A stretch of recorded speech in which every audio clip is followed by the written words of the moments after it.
छोटा तुम्हें ऐसा कहने पर मजबूर किया है मुझे। अरे कॉलेज में बच्चों को पढ़ाता है ना तुम्हारा पति, हैरान हूं। लेकिन उसकी बीवी और वो खुद ऐसी सोच रखते हैं, कॉलेज में बच्चे क्या सोचते होंगे। देखो कौन कर रहा है यहाँ ज्ञान की बात है। आप मेरी चिंता मत कीजिए दादा, मुझसे उम्मीद लगाना तो आपने सालों पहले ही छोड़ दिया है, लेकिन अब इस घर में हर कोई आपकी चाल चलने लगा है, ये देख दुख होता है मुझे। छोटन चुप हो जाओ, बहस मत करो।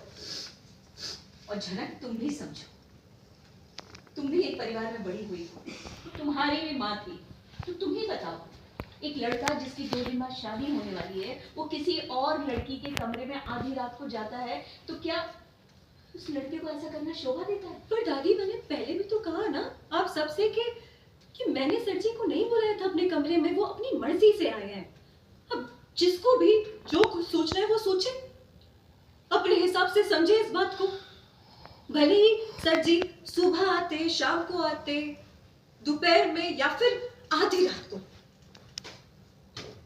सोच सोच की बात होती है, और आप लोगों ने सबने गलत सोच बना के रखी है। अब मैं और सर जी कितनी भी सफाई देने की कोशिश करें, लेकिन आप लोग को जो सोचना है आप लोग सोचेंगे, कोई फर्क नहीं पड़ने वाला है। फिर मेरे पाँव में चोट आई है, बहुत तकलीफ में थी।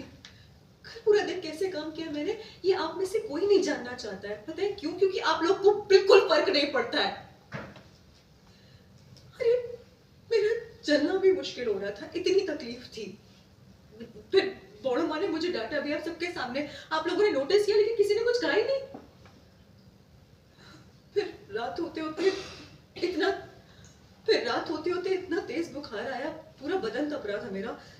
फिर सर जी आए मेरे कमरे में। मुझे लगा कि इस चोट की वजह से इन्फेक्शन ना फैल जाए, मैं मर भी सकती हूँ, और आप सब पे पुलिस केस हो सकता है। और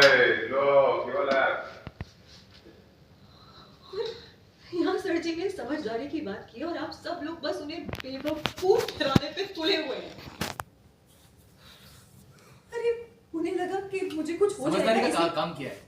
और ऐसा होती थी, आप सब पे पुलिस केस भी हो सकता था। सर जी ने इतनी समझदारी का काम किया, लेकिन आप उन्हें बेवकूफ ठहराने पे तुले हुए हैं।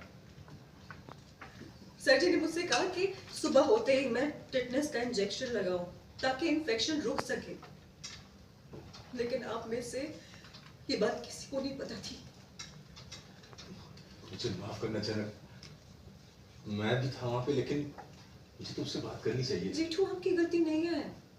चोट कितनी गहरी लगी है सिर्फ बड़ों माँ छोटों को पता था, पर किसी को भी नहीं। बस यही प्रॉब्लम है, ये लड़की हर बार ड्रामा करेगी और अपनी बातों में सबको कंफ्यूज करेगी, अपनी बातों में इतना घुमाएगी कि लास्ट में लगेगा हमारी गलती थी। मैं ये आप सबके सामने बता रहा हूँ, आप लोग देख लेंगे, एक दिन ये लड़की अपनी बहन की जिंदगी तबाह करके रहेगी। सॉरी टू से, मुझे अभी लगता है अनी और अर्शी की शादी मुझे अभी नहीं करनी चाहिए। ऐसी कैसी बातें कर रही हो तुम? सबको मना रहे हैं? नहीं, इट्स ऑलराइट। अगर आपको लगता है कि आप इस शादी का हिस्सा नहीं बन सकती हैं, तो वो आपकी मर्जी है। अर्शी से मैं बात कर लूंगा, आप सैड मत होइए। अरे व्हाट्स रॉन्ग विद यू? एक तो गलती करते हो, ऊपर से गलत बात करते हो। आपकी नजर से देखा जाए तो मैंने बहुत सारी गलतियां की हैं, और उन्हें सही करना नामुमकिन है।